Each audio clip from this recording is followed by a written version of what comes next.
আমি তো সরকারে নাই, সরকারের যদি অন্য কোনো উপায় থাকতো তাহলে নিশ্চয় সেটা যেত। না, আপনি একজন বিশেষজ্ঞ হিসেবে আপনার কাছ থেকে জানতে চাইবো, সাবেক এনবিআর আপনার হিসেবে। সাবেক চেয়ারম্যান হিসেবে যদি আপনি জানতে চান সেটা তো ভিন্ন হিসাব। সেটা হইল এই সরকারের তো মাঝখানে এভাবে অধ্যাদেশ করা বাজেটের জন্য, সেটাও তার এখতিয়ারে পড়ে না। এখন সরকারই তো নিজে সরকারের নিয়ম কানুন বুঝতেছে না, সরকারটা যে আসলো কি করবে সেটাই তো তার স্থির হয় নাই।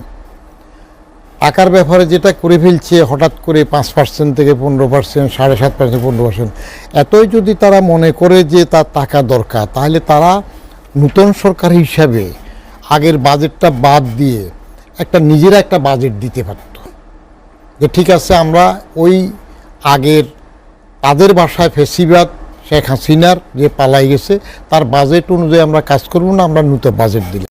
কিন্তু সমস্যাগুলো সরকার নিজেই তো নিজে কি করবে সেটা বুঝছে কিনা সেটাই বুঝতেছি না এখনো।